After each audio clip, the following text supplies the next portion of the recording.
शर्म आनी चाहिए बिहार के सांसदों को।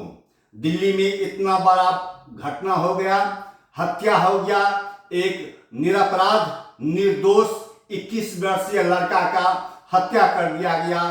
नशे में धुत एक पुलिस वाला ने गोली चला दी, उसकी हत्या कर दी और बिहार के सांसद खामोश बैठे हुए हैं और उल फजूल बयान दे रहे हैं। पहले क्या कहते थे ये लोग, जो कांग्रेस के राज में संध्या होते ही सड़क पर लड़की का चलना मुश्किल हो जाता है। आरजेडी के राज में कहते थे कि सड़क पर चलना संध्या के बाद बेटी का चलना मुश्किल हो जाता है।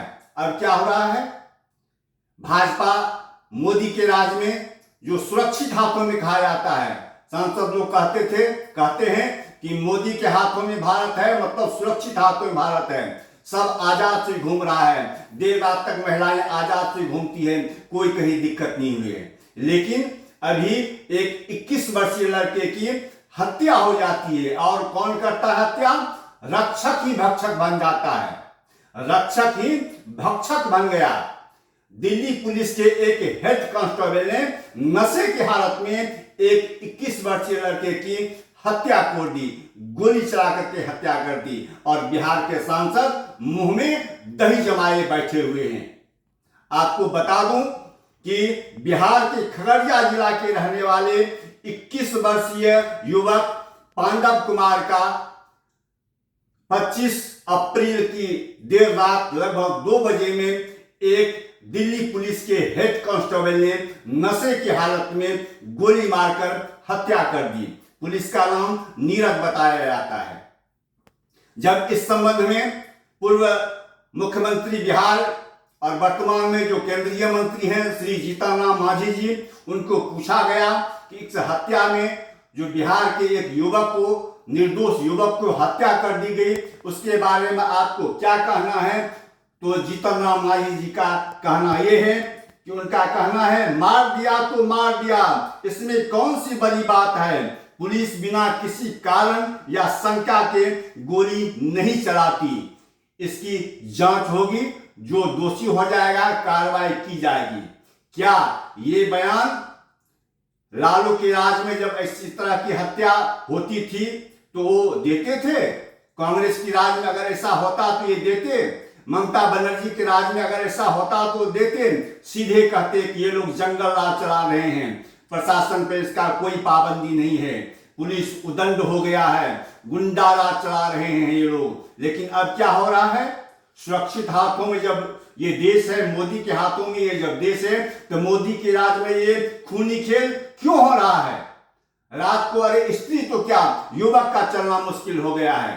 बता दें कि बिहार के खगड़िया जिला के रहने वाले 21 वर्षीय पांडव कुमार अपने दोस्त के बेटे के जन्मदिन पर पार्टी मनाने गए थे, केक काटने गए थे। वहां से जब ये लोग वापस लौट रहे थे तो रात को लगभग 1:30 बज रहा था।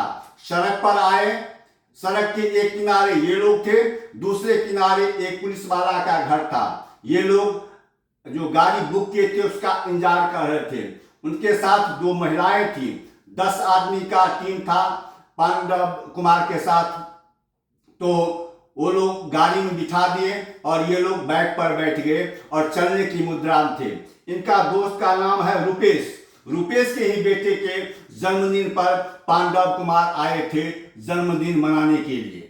तो बिहारी भाषा में बात हो रही थी इन सब में। इसी बीच रोड के उस तरफ जो पुलिस वाले का घर था वो ये आवाज सुन करके नीचे उतरा, पिस्तौल लिए हुआ था। बिहारी बिहारी कहते हुए ये लोग आ गए, पुलिस वाला आ गया, गाली देते हुए आ गए। जो बिहारी लोग परेशान करता है, तुम लोग कहाँ से आए हो?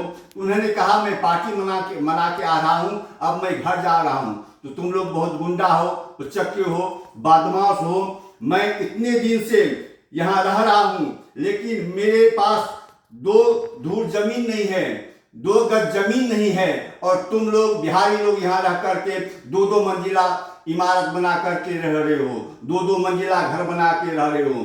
तुम लोग गुंडा हो, बिहार ये देश को लूट रहे हो, गुंडागर्दी करते हो। और ये बिहारी लोग जो थे भाई थे, ये पांडव कुमार और उनके दोस्त रुपेश कुमार ये लोग माफी भी मांग रहे थे कि सर हम लोग जा रहे हैं, लेकिन आनंद फानन में उन्होंने गोली चला दी। नीरज जो पुलिस कांस्टेबल था उसने गोली चला दी।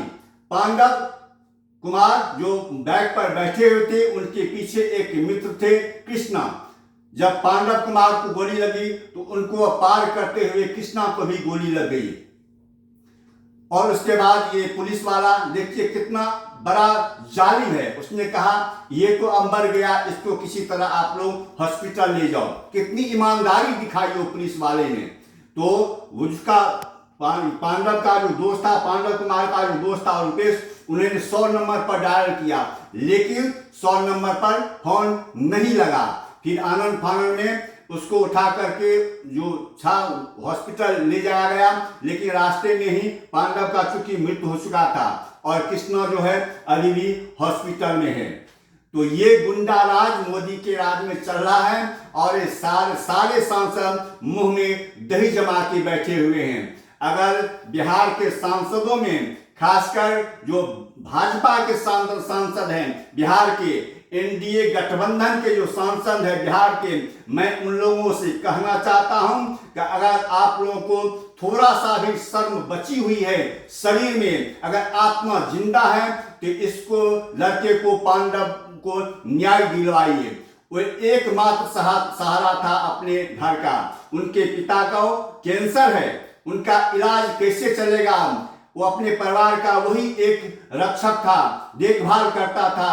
अब उसका मर चुका, उसका परिवार का अब देखभाल कौन करेगा? आप सभी जो सांसद हैं बिहार के, उनसे मैं आग्रह करूंगा कि उनके परिवार का आजीवन खर्च के लिए कुछ कीजिए और उनके पिता का, राहुल ये पांडव के पिता का जिनको कैंसर हो गया है, उसका इलाज का आप लोग बंदोबस्त करेंगे। और जो भाजपा के मंत्री हैं, सांसद हैं, उनसे भी मैं निवेदन करूंगा कि जितना संभव हो ज्यादा से ज्यादा इनको मुआवजा दिया जाए। और ये पुलिस जो है, नीरज कुमार जो कांस्टेबल हैं जिन्होंने नशे के हालत में गोली चला दी, हत्या कर दी, उनको फांसी की सजा होनी चाहिए। क्योंकि हाल ही में 6 अप्रैल 2026 को तमिलनाडु के एक अदालत ने पिता पुत्र को पीट कर हत्या कर देने के आरोप में 9 पुलिसकर्मियों को फांसी की सजा सुनाई है। तो इन पुलिस वाले को जो कि नशे के हालत में था, नीरज कुमार, उनको क्यों नहीं फांसी होनी चाहिए? फिर अंत में मैं यही कहना चाहूंगा सभी सांसदों को और भाजपा सरकार के नेताओं को, मंत्रियों को मेरा यही कहना है कि पांडव कुमार के परिवार को आजीवन रक्षा के लिए उचित से उचित मुआवजा दिया जाए और उनके पिता जो कैंसर पीड़ित है उनका इलाज करने की हर संभव व्यवस्था की जाए और पुलिस वाले को फांसी की सजा सुनाई जाए। सजा उसको हो सके, फांसी की सजा हो सके, इसके लिए आप लोग हर संभव प्रयास करेंगे ही नहीं, जी जान से लगा देंगे। उनको हर हाथ में फांसी होना चाहिए। नमस्कार।